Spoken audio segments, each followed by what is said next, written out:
Hello and welcome to the Fighting Moose podcast.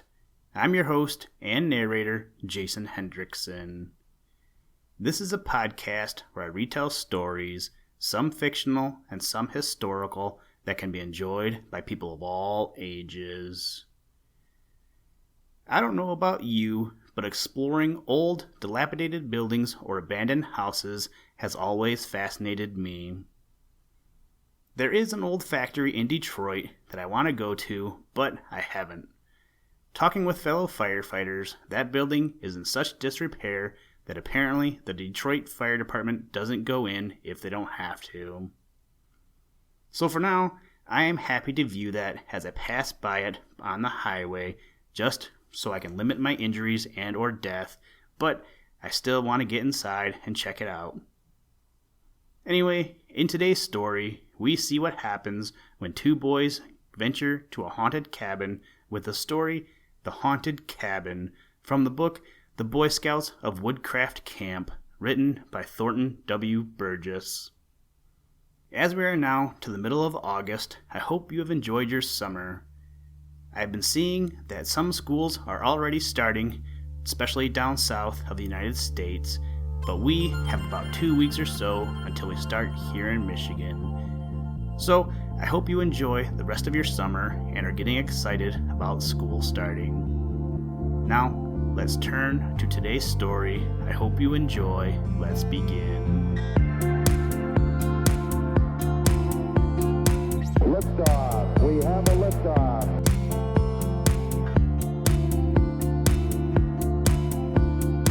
We choose to go to the moon in this decade and do the other things, not because they are easy, but because they are hard.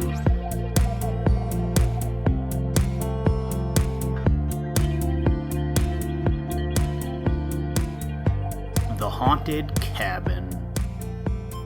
What's on this afternoon? Nothing much. Come on, push it out. If it's nothing much, the sooner it's out of your system, the better. Well, what's the matter with a visit to the haunted cabin? I guess we can get a permit all right. The speakers were Hal Harrison and Walter. They had just met after noon mess, and the proposal to visit the haunted cabin came from Hal. "Great idea," exclaimed Walter. "There's Chief Avery over there now. You tackle him while I hunt up Woodhull. I'm pretty sure he'll let me go." Permission was readily granted, and the two boys at once launched a canoe and, pointing the bow up and across the lake, soon left the camp behind. The haunted cabin was the same to which Walter had heard veiled allusions on his first day in camp, and to which he supposed he had been carried for his initiation ordeal. Ever since then, he had intended to visit it, but until now there had never seemed a good opportunity. It was located on the other side of the lake, some 3 miles up, and was a half-mile back from the water, some little distance off to one side of a lumber trail. As it was out of bounds, it was necessary to get permission from the chiefs in order to visit it. "What do you know about it, Walter?" asked Hal as they sent their light craft swiftly over the water. "Nothing much, except that there was a murder or a fight or something of the kind there years ago. Do you know anything about it?" "Only the stories that are floating round, and no two agree," replied Hal. "I've been kind of interested, and have run down all the stories I could get hold of. I guess there was a tragedy there all right, but from all I can gather, it was a fair fight and not a cold-blooded crime. The story that seems to be most generally accepted is that there was a fight over a girl. The cabin was built by an old half-breed trapper before there were any lumber trails through these parts at all, and he lived there with his daughter, who was said to be a mighty pretty girl. The old fellow's name was Duquesne, but he was more Indian than French, and was commonly called Indian Joe. He was a grouchy old fellow, and people didn't have any more to do with him than they had to. The girl was a beauty, and old Joe was so jealous of her that he never would let her out of his sight when they came down to the village to trade, and the young fellows of the region found that the vicinity of old Joe's cabin was anything but healthy. Finally, a young Scotchman named Bruce moved down here from Canada and ran a line of traps up in the region that Joe had come to consider his own special preserve. That was bad enough and roused all the Indian in him, but when he discovered that young Bruce had fallen in love with the girl and that she was in love with him, his rage knew no bounds, and he made a lot of ugly threats, so that the friends of the young fellow warned him to keep away from the cabin, and I guess the girl begged him to also. But Bruce was hot-headed and afraid of nothing and no one. When he heard of the threats, he rightly guessed that things were probably mighty uncomfortable for the girl, so he jumps into a canoe and heads straight for the cabin. When he got there, old Joe was out on his trap line, and the girl begged Bruce to leave, but he wouldn't, and waited till the old man came back. He was in the cabin when the old man returned, and the latter got inside before he discovered the visitor. He started to throw his rifle up, but Bruce was too quick for him and knocked it out of his hands. But the old man had a knife, and he didn't waste any time. He was all Indian then, and was on Bruce like a wildcat. I guess Bruce saw it was kill or be killed, with the girl for the stakes, so he whips out his own knife, and they turned that cabin into a shambles.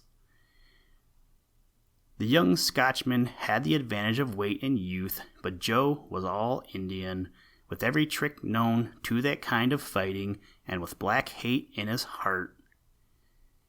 I guess it was some fight all right, and the girl seeing the whole thing.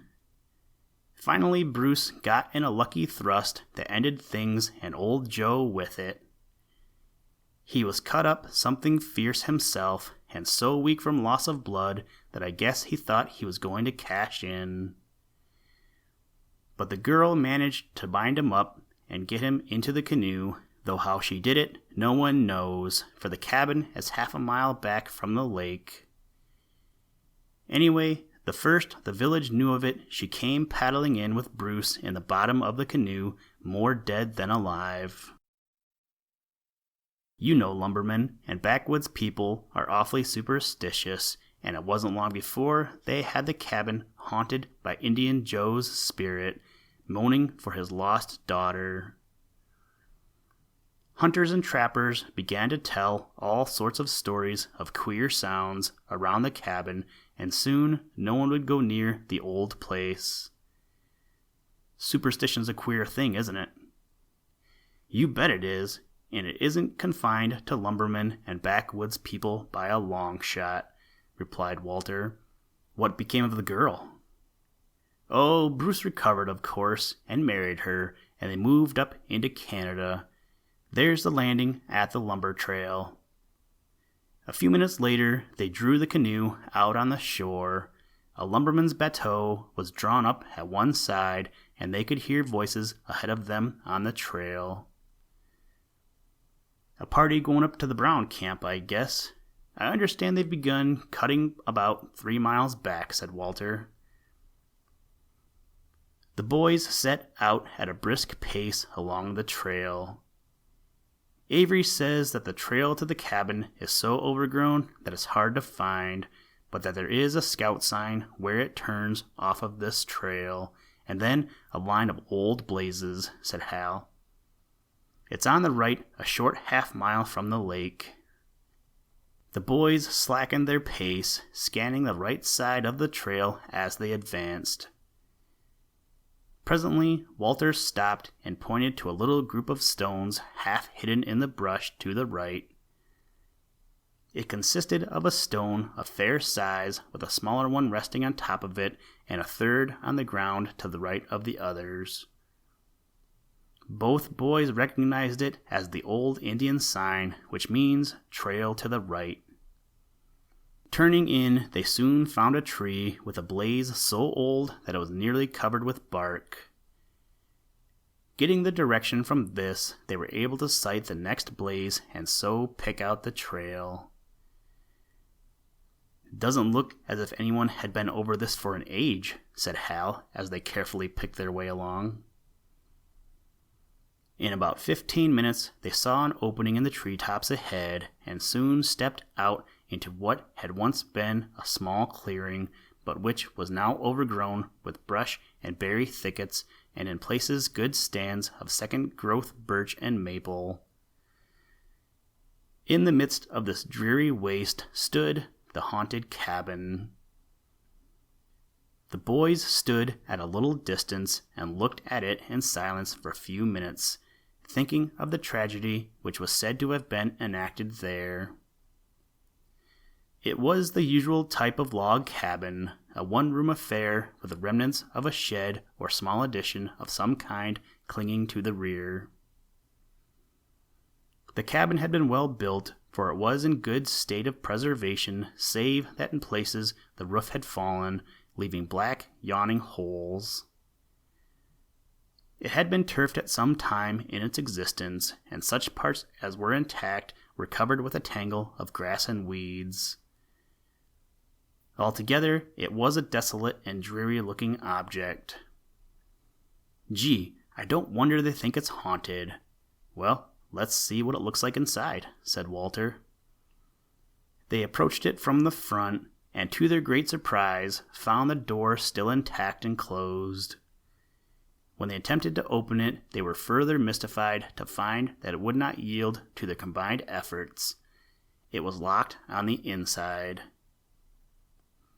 "What do you know about that?" exclaimed Hal. "Let's try the back door."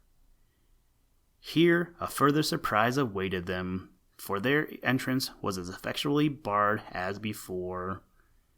They stared at each other blankly. "Wouldn't that get your goat?"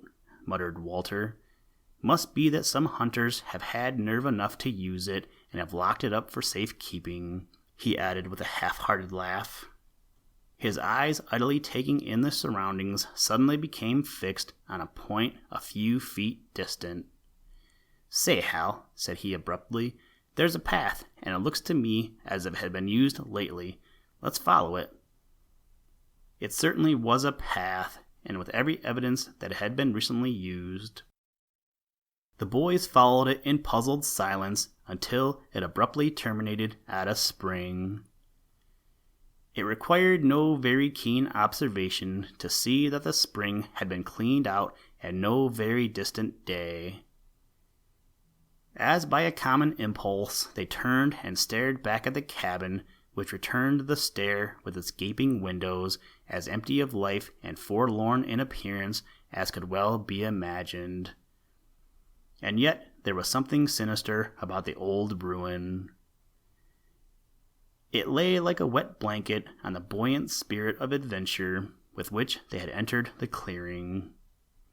Walter gave a little embarrassed laugh as he said, "It's queer, but I've had a feeling of being watched ever since we struck the clearing. There's no reason for it, and yet I can't get rid of the idea that somebody's eyes are on us." "Must be the ha'nt," said Hal with a laugh, but his face sobered as he added, "I've had an awfully uncomfortable feeling myself, Walt. I don't believe I'm keen to crawl in one of those windows. Reckon I've seen all I want to of the old place. What do you say if we go back?" "I've had enough," agreed Walter. "I don't wonder they call the old thing haunted. Guess that story got on your nerves all right. I never thought I was superstitious, but I sure would hate to spend a night here." The boys quickened their pace as they passed the ruin, throwing a hasty glance in at the yawning windows, but in the darkness of the interior they could make out little. "Ugh," said Hal as they picked up the trail out. "I'm glad to leave the blamed old place. I guess it's haunted all right." Had he looked back and seen the venom in the pair of black eyes that, through one of the windows they had so recently passed, watched them disappear on the trail, he would have still further rejoiced that they were leaving the old ruin behind. They found the canoe where they had left it, but the bateau was gone. With Hal in the stern and Walter in the bow, they soon had half a mile of open water between them and the shore. It was then that Hal noticed for the first time that there was considerable water in the canoe and that it was increasing rapidly. His exclamation of dismay drew Walter's attention to their predicament. The canoe had not leaked before. What did it mean? A hasty examination of the interior showed that the water was coming in slightly forward of Walter's seat, and that at the rate it was gaining, their little craft would soon be awash. There was nothing wherewith to bail except their hands or sneaks, and these were wholly inadequate in face of the fact that one must paddle. They did not dare go back whence they had come, for instinctively they felt that the source of their present difficulty lay there. Camp was still some 2.5 miles distant, and the afternoon was growing late. It was a situation to test their powers of resource and scout craft to the fullest. Walter hurriedly stripped off his trousers and shirt. "What are you going to do?" cried Hal. "You can't swim from here to camp." "Don't intend to," responded Walter hurriedly. "I'm going to try to find out what's happened to us. When I get out, you get as far back on the stern as you can. That will put her bow clear out of the water and give me a chance to see a good half of her bottom." With the words, he plunged over, and Hal crawled back as directed. Walter came up at once under the bow and found that, as he had anticipated, he could examine easily the whole forward half of the canoe's bottom. It took but a moment to locate the trouble. 2 long gashes close to and parallel with the keel. "Someone's cut it!" cried Walter. "Must be one of those lumberjacks that was over there with the bateau did it. Never knew of them doing anything like this before. They've played tricks on the fellows lots of times for fun, but never anything low down, mean like this, or anything that meant danger. You stay back there and paddle a while, Hal, and I'll swim. With her bow out that way, she can't leak any more. By and by, you can swim, and I'll paddle. Water's fine," he added with a grin.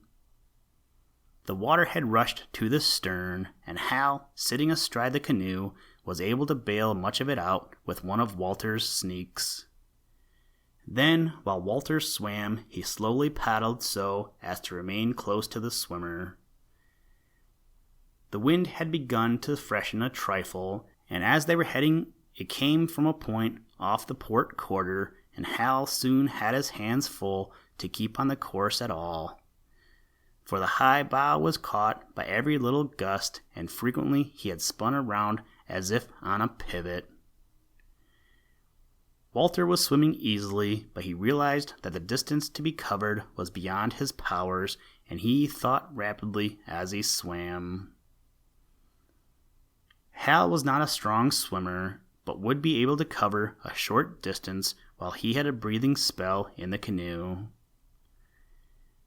Gradually, he came to a realization of the struggle his comrade was having with the canoe, and that the latter's arms would be strained and weary when it came his turn to take on the water. They must try some other plan. Studying the lines of the canoe, he concluded that with both of them far back in the stern, the gashes would be partly out of the water, and that with both paddling they might make some distance before the water reached the danger point. Then he could go overboard again, and Hal could bail out as before. This plan was at once tried, and with both putting all their strength to the paddles, they gained a full mile before it became necessary for Walter to go overboard again. This time they were near a small island, and thither Al drove the canoe and had beached and emptied it by the time Walter arrived. After a thorough rest, they prepared to start again when they spied a boat coming down the lake. One look was sufficient to assure them that their troubles were at an end. There was but one pair of shoulders in the woods like those sending the light craft toward them with powerful strokes. "Jim! Jim! Oh, you Jim!" they yelled shrilly. The rower stopped and turned toward them, then altered his course, and in a few minutes was resting on his oars alongside, while, both talking at once, they poured out their story and showed him the gashed canoe. The big fellow's face wore a look of perplexity as, with the boys in his boat and the canoe in tow, he headed for camp. "Whar did you say ye went when ye left the canoe?" he asked. "Up to the haunted cabin," replied Walter. "Was the ha'nt tum?" he inquired with a grin. "No," said Hal, "or if he was mighty seclusive. Both doors were locked." "What's that you said, son?" demanded the guide sharply as he stopped rowing for a minute. "I said the doors were locked and we couldn't get in," replied Hal. "And there was a path down to the spring that looked as if someone had been using it," added Walter.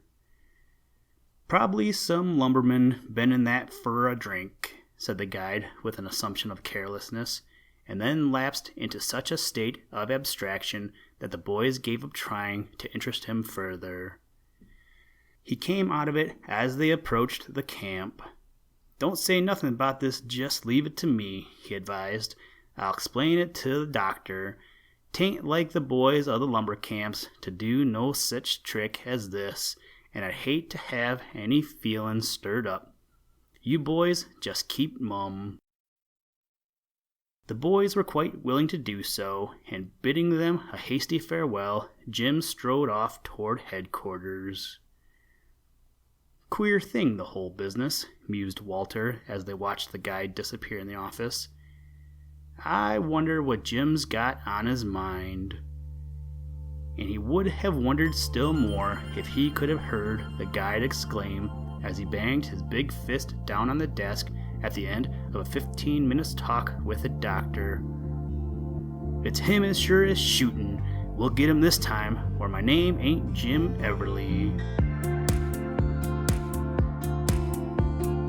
Listen, Tranquility Base here. The Eagle has landed. That's one small step for man, one giant leap for mankind.